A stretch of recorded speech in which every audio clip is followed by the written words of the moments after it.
Donald Trump has been making fatal error after fatal error after fatal error, resulting in economic calamity here in the United States and abroad. Donald Trump did a shakedown, of course, of Middle East nations, saying they got to join the Board of Peace, give him money that goes into who knows what bank account. He says, I'll give you protection. Then Donald Trump impulsively, after hearing that Israel's going to attack Iran, Donald Trump initiates his invasion of Iran and then screws over every Middle East nation, absolutely destroys all of those nations that Donald Trump also was doing his own personal business interests with as well. And now you have countries like Qatar, after Donald Trump was holding this Board of Peace or whatever the hell he called it meeting. You have Qatar saying the Iran war could bring down the economies of the world.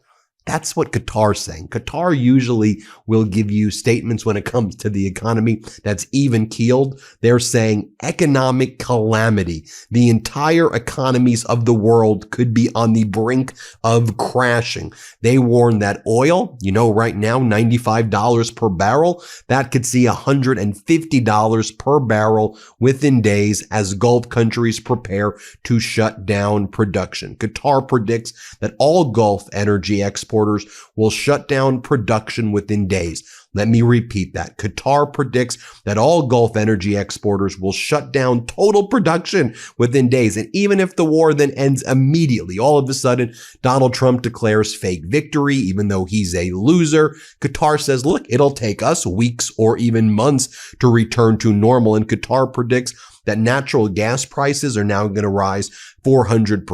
Qatar says that global GDP will be hit in massive ways. We could be heading into a world economic depression as a result of Donald Trump if this continues for just a few more weeks.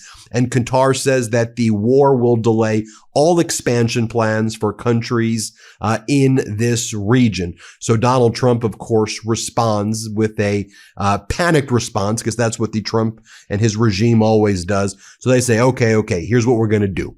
We'll provide insurance to the entire region, regardless of the country. Let's get those freights. Let's get those big cargo ships. Let's get them out of the Strait of Hormuz. Take the risk, everybody. We'll get you out of there. And if you get hit and people die because Iran is hitting their targets, all good. We've got you when it comes to insurance. So Donald Trump orders the U.S. Development Finance Corporation, you got to do this. But here's the catch. The U.S. Development Finance Corporation is $200 billion short of the capacity needed to underwrite insurance policies for ships going through the Strait of Hormuz, per Financial Times. The details include the following.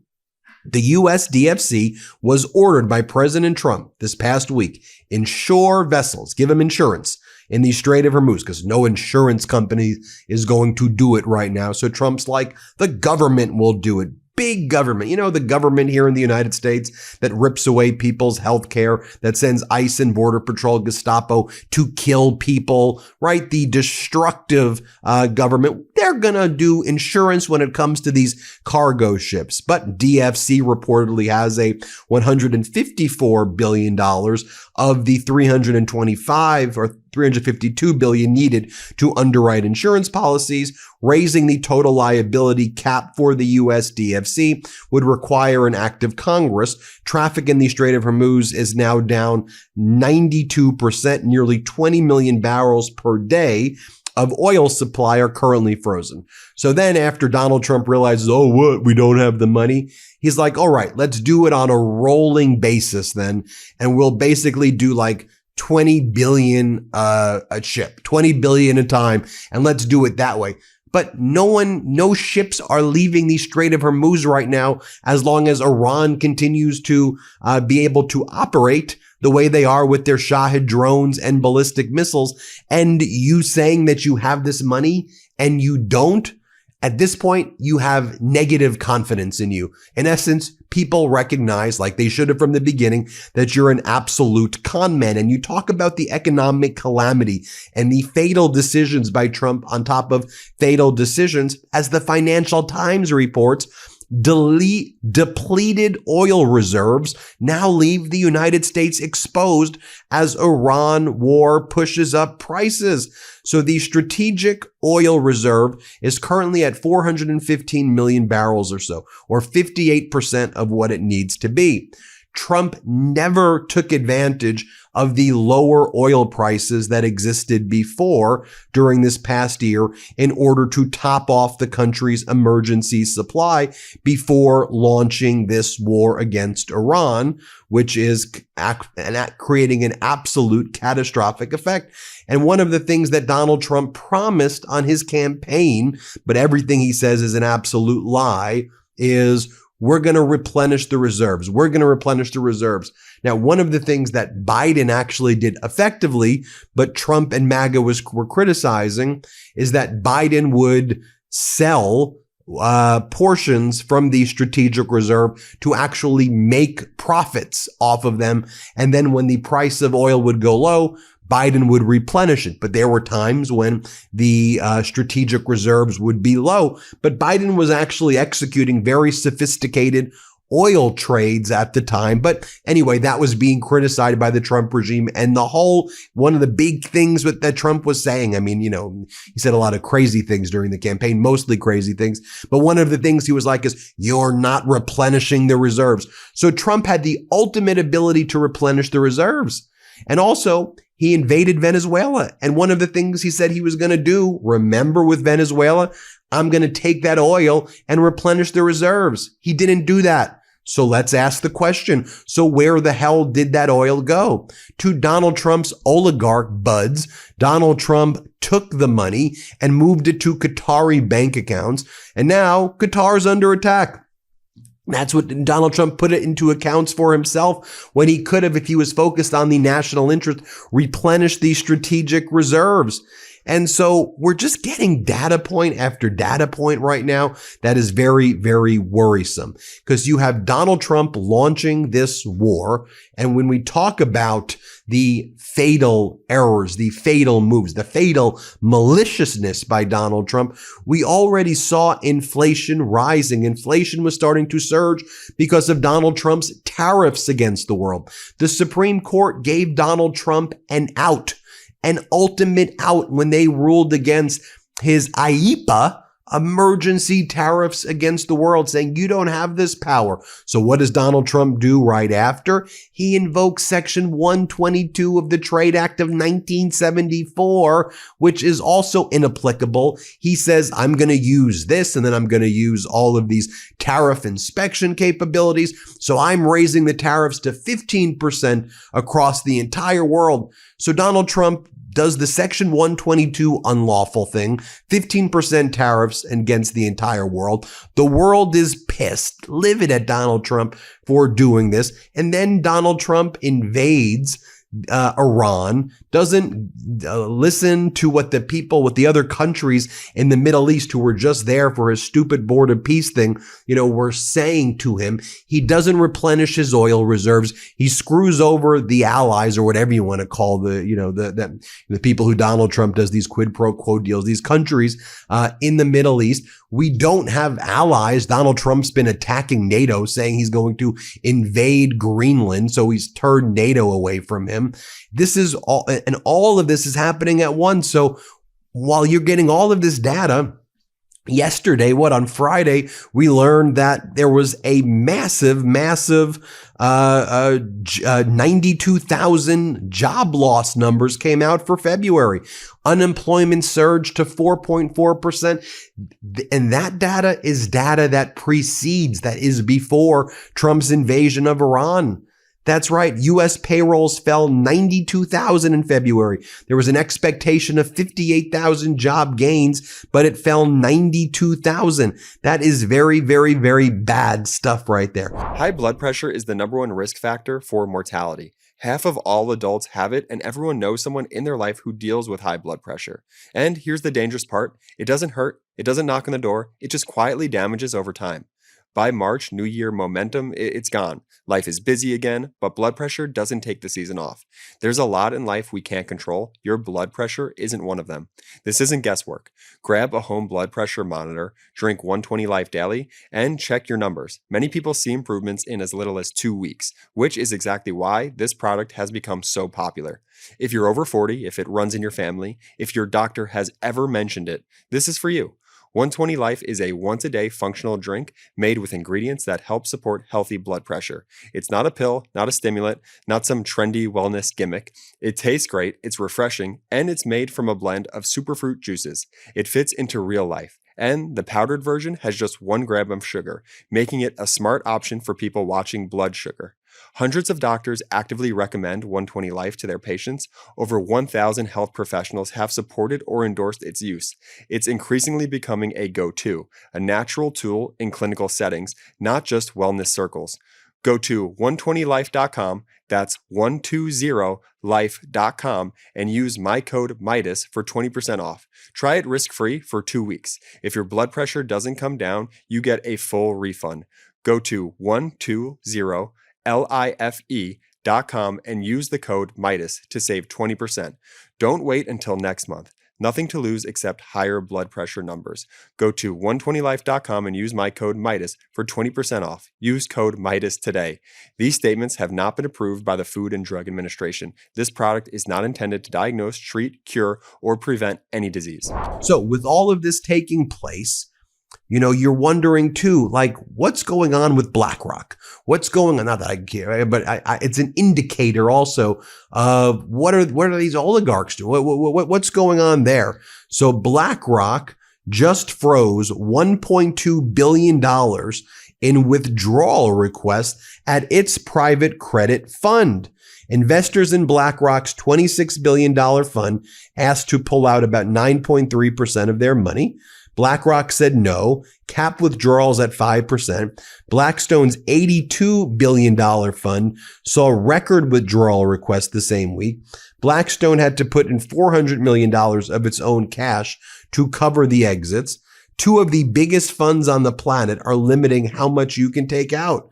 That's kind of problematic right there. And BlackRock confirmed capping what are called redemptions at 5%, with $620 million paid out on its $26 billion HPS corporate lending fund after $1.2 billion in Q1 requests.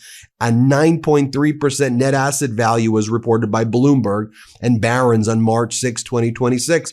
Similar pressures hit Blackstone's $82 billion fund. All right, so Donald Trump then sends his sycophants, his regime talking heads out there, like this guy right here, Trump's Federal Reserve Governor Stephen Moran. I kind of call him Stephen Moron. As oil prices are surging, as inflation is surging, here's what this guy said. Here, play this clip. Look, I think that we don't have an inflation problem, that the inflation excess is not entirely, but largely a function of measurement issues.